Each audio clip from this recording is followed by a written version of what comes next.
Freedom physically refined rice bran oil cholesterol ని శుభ్రం చేసేందుకు ప్రతిరోజు వాడండి freedom rice bran oil. Welcome to సై 2024.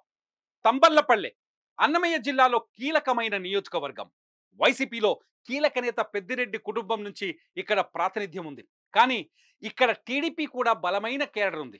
మరి ఈసారి తంబళ్లపల్లెలో గెలిపెవరిది? సై 2024లో చూద్దాం.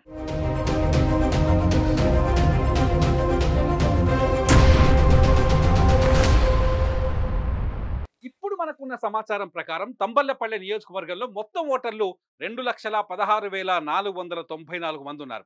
ఇందులో పురుష ఓటర్లు 1,07,919 మంది, మహిళా ఓటర్లు 1,08,562 మంది. ఇక్కడ ట్రాన్స్జెండర్స్ ఓట్లు 13 ఉన్నాయి.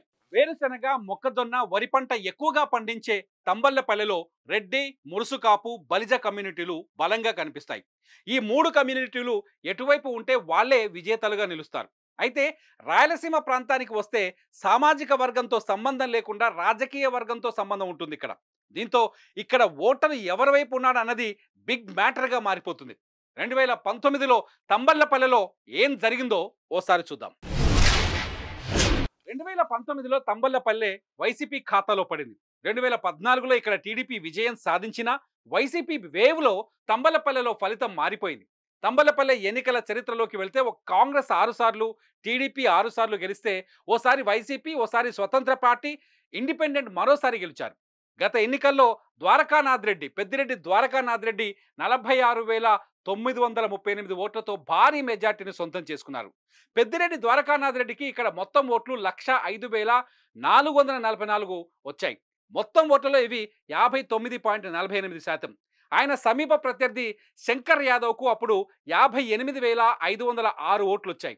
మొత్తం ఓట్లలో ఇది 33%. ఈసారి టీడీపీ ఇక్కడ అభ్యర్థిని మార్చింది, కొత్త వ్యక్తికి అవకాశం ఇచ్చింది. ఇంతకీ 2024లో తంబళ్లపల్లెలో ఏం జరగబోతుందో ఓసారి చూద్దాం. మే 13వ తేదీన జరగబోయే ఎన్నికల్లో ఇక్కడ కూడా కూటమి వర్సెస్ వైసీపీగా ఎన్నిక జరగబోతోంది. వైసీపీ నుంచి పెద్దిరెడ్డి సహోదరుడు, ప్రస్తుత సిట్టింగ్ ఎమ్మెల్యే పెద్దిరెడ్డి ద్వారకానాథ్ రెడ్డి ఎన్నికల బరిలోకి దిగారు. ఇక టీడీపీ నుంచి టీడీపీలో కీలక నేతగా ఉన్న జయచంద్రారెడ్డి ఎన్నికల బరిలోకి దిగారు. ఆయనకి ఇది మొదటి ఎన్నిక. జయచంద్రారెడ్డి ఒక పారిశ్రామికవేత్త. తొలిసారి ఎన్నికల బరిలోకి దిగుతున్న టీడీపీ నాయకుడిన ప్రభుత్వంపై ఉన్న వ్యతిరేకత జయచంద్రారెడ్డికి కొంత కలిసి వస్తుందని ఆయన వర్గం బలంగా నమ్ముతోంది. అంతేకాదు టీడీపీ, బీజేపీ, జనసేన ఒక్కటిగా ఎన్నికల రణరంగంలోకి దిగటం తనకు ప్లస్ అవుతుంది అనుకుంటున్నారు. అయితే ద్వారకానాథ్ రెడ్డి మాత్రం జగన్ తీసుకొచ్చిన సంక్షేమ పథకాలు ఇటు పెద్దిరెడ్డి అటు మిథున్ రెడ్డిల ప్రభావం తన గెలుపునకు కూడా కారణమవుతాయని భావిస్తున్నారు. ఏదేమైనా తంబళ్లపల్లెలో కూడా హోరాహోరీ పోరు జరగటం ఖాయమని తెలుస్తోంది.